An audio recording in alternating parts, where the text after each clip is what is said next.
Dear viewers, brothers and sisters in Islam, Assalamu alaikum wa rahmatullahi wa barakatuh. I'm your host, Kareem Abu Zaid, coming to you live from Denver, Colorado. This is your show, Let's Talk About It. The phone number is 1-800-651-4814, 1-800-651-4814. You can always email your questions to Kareem, K-A-R-I-M, @guideus.tv, or post your question on Facebook, Guide Us TV, Let's Talk About It. These are the means for you to get through with your questions and communicate with us بإذن ta'ala. Assalamu alaikum wa rahmatullah. Assalamu alaikum. Wa alaikum assalam wa rahmatullahi wa barakatuh. Name, state, and question, please. Yes, my name is Tyler Miller. I'm from the University of Southern Mississippi. Yusuf Estes came here about 2 or 3 weeks ago, and I took the Shahada. And so Yusuf just emailed me and said, if there's any questions you'd like to ask. And I said, sure. As a new Muslim, I get asked all the time, are you Sunni or are you Shia? And so I was wanting some clarification about what happened between, and why do we have this, this division? The only one is not. But why do we have the separation between Sunni, and Shia? I'm sorry, what is your name again? My name is Tyler Miller. First of all, may Allah subhanahu wa ta'ala grant you steadfastness. You accepted Islam, you mentioned a couple of weeks ago. And again, our brother is confronted with that question, which always is brought up, are you Sunni or Shia, when we're supposed to say that we're Muslims. You see, the way that you handle this, you just say, I'm a Muslim who follow the Sunnah of the Prophet, peace be upon him. Who follow the tradition of the Prophet, peace be upon him. If this makes me a Sunni, then I am a Sunni.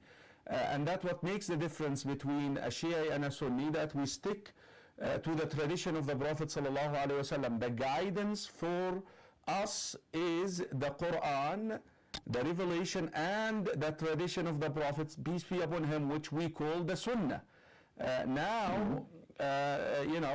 That's as simple as that. That's what we follow and that's what we stick to. If other people decide to cancel the Sunnah from their guidance for any reason, that's their call. So you're a Muslim who follow the tradition and the Sunnah of the Prophet, peace be upon him, and that's how you should keep it. Right. All right? All right, that's the question I have. Assalamu alaikum, brother. How are you? Alhamdulillah, wa alaikum assalam wa rahmatullahi wa barakatuh. Allah with you, wherever you go, wherever you sleep. I call you, before I ask you the question, I called you 2 weeks ago about the magic, about my son-in-law, and we did take your advice. And alhamdulillah, that's the reason of making him start praying. And he is doing excellent. God with you, and I hope all the people watching you do what you advised me to do about starting praying and read Quran. He never did before. And he started, and alhamdulillah, 90% it is great. And he's going to be, ask God to ask, we pray for you, alhamdulillah. My question to you, is it halal or haram to find out who make this magic for him? Is it halal or haram? That's all what I do. Okay. First of all, we keep making dua for your son. May Allah subhanahu wa ta'ala continue to bless him with the guidance, with the steadfastness, with the remembrance of Allah subhanahu wa ta'ala, because the remembrance of Allah subhanahu wa ta'ala is the only way to expel Satan from our lives and the jinn from our lives. Allah subhanahu wa ta'ala says, وَإِمَّا يَنزَغَنَّكَ مِنَ الشَّيْطَانِ نَزْغٌ فَاسْتَعِذْ بِاللَّهِ. Allah subhanahu wa ta'ala, when Satan revealed his plan at the very beginning of time, that I will misguide the offspring of Adam. I will misguide them. I will go after them. I will do this and this to them. Allah subhanahu wa ta'ala made it crystal clear to Satan when he said to him, إِنَّ عِبَادِي لَيْسَ لَكَ عَلَيْهِمْ سُلْطَانٌ. Indeed, my servants, you may be able to do this with people who are not my servants, but whoever serves me, whoever worships me, whoever submits to me, whoever does the things which I reveal to the messengers, you will have no authority whatsoever. And based on that, we're giving you the nasiha. Now, my brother, getting engaged in finding out who did this spill on your son is useless. Listen to me. Allah subhanahu wa ta'ala has a name called Al-Wakil, the ultimate trustee. That is the meaning of the name of Allah, Al-Wakil. Allahu khaliqu kulli shay wa huwa ala kulli shay'in wakil. Allah subhanahu wa ta'ala is the creator of everything and He is the controller of everything. What does it mean? People can plot to harm you. People can plot to inflict you with so many things.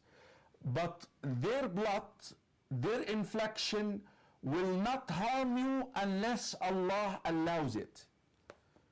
قُلْ لَن يُصِيبَنَا إِلَّا مَا كَتَبَ اللَّهُ لَنَا هُوَ مَوْلَانَا وَعَلَى اللَّهِ فَلْيَتَوَكَّلِ الْمُؤْمِنُونَ. So only that which Allah subhanahu wa ta'ala allows to befall us, to harm us, will harm us. Right now, even worrying about who did this and why they did this is a waste of time, is a waste of your time. Just focus on Allah subhanahu wa ta'ala, serve Allah subhanahu wa ta'ala, submit to Allah subhanahu wa ta'ala, and at the end of the day, Allah will protect you. Only what Allah ordains upon you, what Allah allows to befall upon you, to inflict you, will fall upon you. And that is where you need to rely on Allah. You have tawakkul on Allah subhanahu wa ta'ala, and this is the best way to defeat anybody who plots to harm you. I'll give you an example. Nabiullah Ibrahim alayhi salam. Brothers and sisters in Islam, what is the physics, or what are the physics of fire?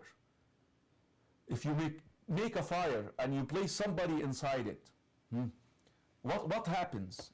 Fires, the physics, fires burn, as simple as that. When Ibrahim alayhi salam was thrown in that fire, what happened? Jibreel alayhi salam came to him and he said to him, do you need any help? He said, from you, no. Remember, he said what? Hasbi Allahu wa ni'mal wakil.